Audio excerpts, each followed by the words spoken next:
Assalamualaikum warahmatullahi wabarakatuh. Shalom, Om Swastiastu, Namo Buddhaya, dan salam kebajikan. Perkenalkan, nama saya Michelle Keng dengan NIM 205240024. Pada hari ini akan membahas mengenai alasan penghapus pidana sebagai pemenuhan tugas UTS Hukum Pidana. Sebelum kita membahas alasan penghapus pidana yang lebih khusus dan lebih dalam, kita mengenal terlebih dahulu secara generalnya yaitu hukum pidana itu sendiri. Dalam hukum pidana, sebagai suatu norma merupakan rangkaian solusi bagi segala persoalan dan problematika yang selalu berkembang dan dihadapi di tengah masyarakat. Yang pada akhirnya, hukum pidana ini tuh kemudian bertujuan untuk melindungi dan mensejahterakan masyarakat itu sendiri. Dan jika sudah berbicara mengenai hukum pidana, maka kita mengenal tiga masalah pokok hukum pidana, yaitu yang pertama perbuatan, yang kedua pertanggungjawaban, dan yang ketiga pidana. Kita akan masuk ke alasan penghapus pidana setelah kita mengenal mengenai pertanggungjawaban. Baiklah, kemudian apa itu alasan penghapus pidana? Dalam Kitab Undang-Undang Hukum Pidana, bab 3 buku pertama tentang alasan-alasan yang menghapuskan, mengurangkan dan memberatkan pidana, terdapat alasan-alasan penghapus pidana. Alasan penghapus pidana merupakan suatu alasan yang keberadaannya dapat membuat tidak dipidanakannya seseorang yang diduga melakukan perbuatan yang telah memenuhi unsur delik itu sekalipun. Kemudian alasan penghapus pidana terbagi menjadi berapa? Alasan penghapus pidana terbagi menjadi dua, yaitu yang pertama alasan pembenar, yaitu dilakukan dengan menghapuskan sifat melawan hukumnya perbuatan meskipun perbuatan itu telah memenuhi unsur delik dalam undang-undang. Alasan pembenar memiliki sifat yang lebih objektif. Kemudian yang kedua ada alasan pemaaf, yaitu menyangkut pribadi si pembuat dalam arti bahwa orang ini tidak dapat dipertanggungjawabkan meskipun perbuatannya bersifat melawan hukum. Dalam hal ini sebaliknya, alasan pemaaf bersifat subjektif bagi yang berbuat dibandingkan dengan alasan pembenar. Kemudian kita mengenal teori alasan penghapus pidana. Dalam Rethinking Criminal Law, George mengemukakan ada tiga teori terkait alasan penghapus pidana. Yang pertama, Theory of Pointless Punishment. Yang kedua, ada teori peringkat kejahatan yang lebih ringan. Dan yang ketiga, ada teori pembelaan yang diperlukan. Kita akan memasuki teori pertama, yaitu Theory of Pointless Punishment. Teori ini berpijak pada teori manfaat, yang mana menganggap bahwa tak ada gunanya menjatuhkan pidana pada orang yang mengidap sakit jiwa atau gila. Apabila kita menilik lagi kepada teori kemanfaatan yang dikemukakan oleh Jeremy Bentham, yang menyatakan bahwa pemidanaan harus dilakukan dengan kemanfaatan tertentu, maka dalam hal ini tak ada gunanya menjatuhkan sanksi pidana pada seseorang yang bahkan menyadari atau mengetahui perbuatan yang dilakukannya atau akibat dari perbuatan yang dilakukannya. Pelaku di dalam dirinya sendiri tak dapat menyadari atau mencegah perbuatan yang dilarang yang dilakukan oleh dirinya sendiri, oleh sebab dirinya yang mengidap sakit jiwa. Makanya, alih-alih memberikan sebuah kemanfaatan hukum, jika kita memberikan sanksi pidana pada orang yang mengidap sakit jiwa, justru akan melukai proses akomodir keadilan itu sendiri. Kemudian dalam hal pemidanaan, dihubungkan dengan tiga kemanfaatan, yaitu yang pertama, pemidanaan akan bermanfaat jika dapat menciptakan sebuah bentuk perbaikan diri pada pelaku kejahatan. Kemudian yang kedua, pemidanaan akan bermanfaat apabila kita dapat menghilangkan kemampuan seseorang untuk melakukan sebuah tindak kejahatan kembali. Kemudian yang ketiga, pemidanaan akan bermanfaat apabila dapat memberikan ganti rugi pada pihak yang dirugikan dalam sebuah perkara. Memasuki teori kedua, yaitu teori peringkat kejahatan yang lebih ringan.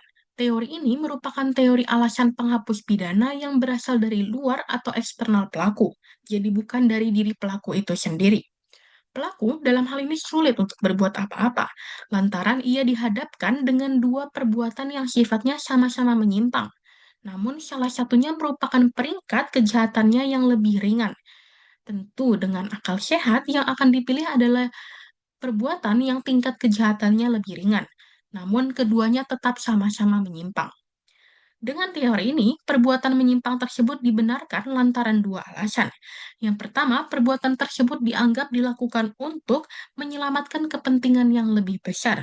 Jika kita permudah bahasanya, maka ini berarti bahaya yang dapat dihindari akan lebih besar daripada penyimpangan yang dilakukan.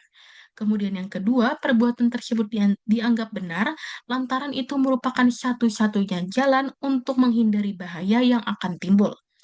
Dalam teori ini dipertimbangkan untung dan rugi secara objektif. Kemudian memasuki teori ketiga, yaitu teori pembelaan yang diperlukan. Teori ini dikategorikan ke dalam teori alasan pemaaf, yang mana di dalamnya masih terdapat banyak perdebatan mengenai bagaimana yang pertama, apakah diperbolehkan untuk menggunakan kekuatan yang sebanding dengan serangan atau ancaman yang didapat. Kemudian yang kedua, apakah terdapat kemungkinan untuk menghindar? Dan apabila memang ada, maka jalur menghindar itulah yang harus diutamakan untuk ditempuh. Kemudian yang ketiga, apakah pihak ketiga memiliki hak untuk ikut campur? Dan yang keempat, apakah diperbolehkan untuk melawan sebagai cara membebaskan diri dari serangan? Kemudian selanjutnya, ada alasan-alasan penghapus pidana menurut undang-undang. Di beberapa pasal dalam KUHP telah dijelaskan mengenai beberapa alasan penghapus pidana.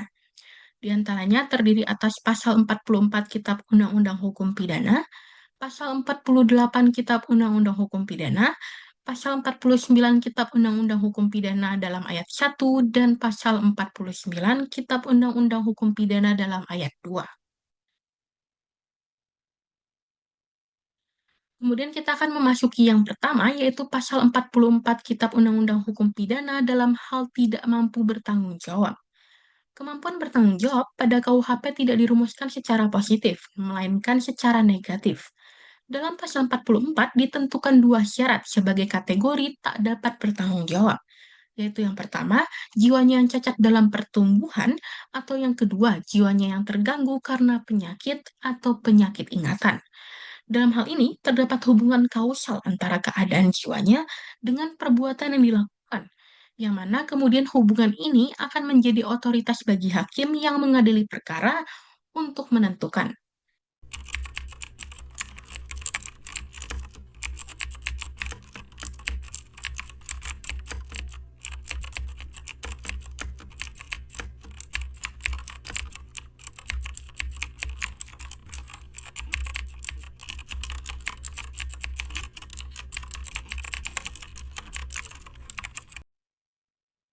Kemudian yang kedua ada pasal 48 KUHP dalam hal daya paksa.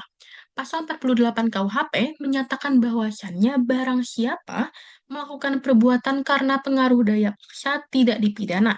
Dalam hal ini berarti siapapun yang melakukan sebuah perbuatan karena dipaksa bukan berdasarkan keinginannya sendiri tak dapat dipidana. Namun, memang dalam KUHP sendiri tak dijelaskan secara rinci mengenai apa pengertian dari daya paksa itu sendiri. Namun terdapat beberapa doktrin hukum yang menyatakan bahwa daya paksa sebagai suatu tekanan psikis ataupun batin.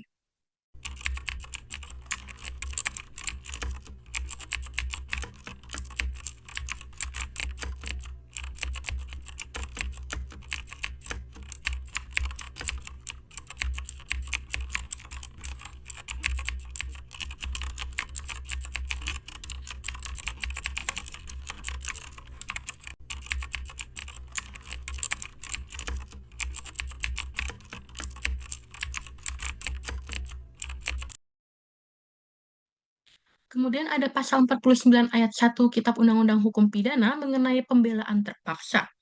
Pasal 49 ayat 1 KUHP menyatakan bahwasannya tidak dipidana barang siapa melakukan perbuatan pembelaan terpaksa untuk diri sendiri maupun untuk orang lain, kehormatan, kesusilaan, atau harta benda sendiri maupun orang lain, karena ada serangan atau ancaman serangan yang sangat dekat pada saat itu yang bersifat melawan hukum. Pun dalam pelaksanaannya terdapat beberapa syarat dalam hal ini. Yang pertama, ada serangan seketika. Yang kedua, serangan tersebut merupakan serangan yang bersifat melawan hukum. Yang ketiga, pembelaan merupakan sebuah keharusan. Dan yang keempat, cara pembelaan yang harus tetap bersifat patut.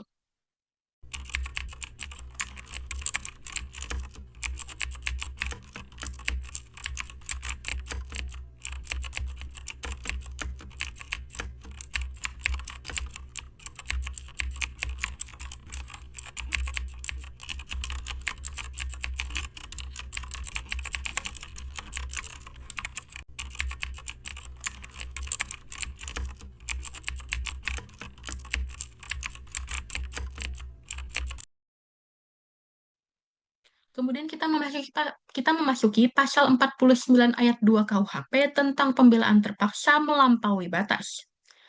Dalam hal ini, dijelaskan mengenai pembelaan terpaksa melampau batas. Diterangkan bahwa pembelaan terpaksa yang melampau batas yang disebabkan oleh kegoncangan jiwa yang hebat karena serangan atau ancaman serangan tak akan dipidana.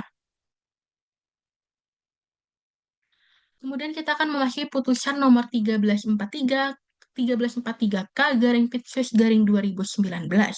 Putusan ini merupakan contoh putusan dengan adanya alasan penghapus pidana di dalamnya. Putusan Mahkamah Agung pada tingkat kasasi ini memutus perkara atas nama terdakwa Tengku Said Abdullah dengan putusan menolak permohonan kasasi dengan putusan menolak permohonan kasasi dari pemohon kasasi atau penuntut umum pada Kejaksaan Negeri Siak. Ini merupakan contoh putusannya. Terdakwa sebelumnya telah diajukan ke dalam persidangan Pengadilan Negeri Siak Sri Indrapura karena didakwa dengan dakwaan sebagai berikut.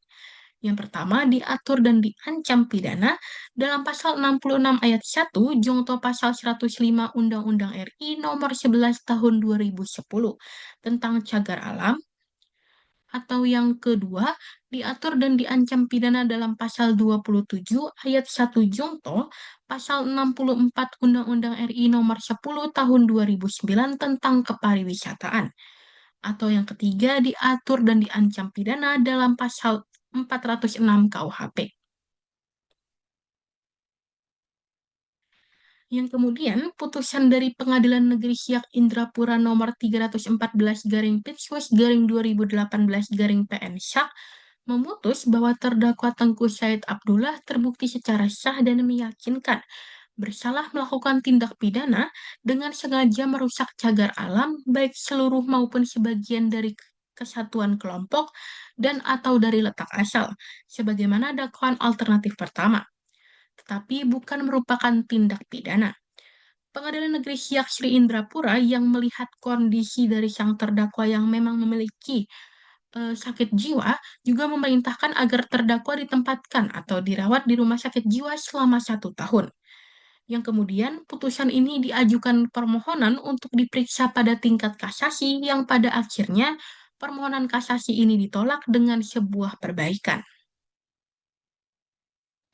Mahkamah Agung menolak permohonan kasasi tersebut, salah satunya dikarenakan visum et repertum psychiatrum dari kedokteran jiwa dan juga keterangan ahli yang menyimpulkan bahwa terdakwa dinyatakan menderita gangguan jiwa berat atau psikologis hingga oleh karenanya berdasarkan pasal 44 ayat 1 KUHP, perbuatan terdakwa tersebut tidak dapat dipertanggungjawabkan padanya.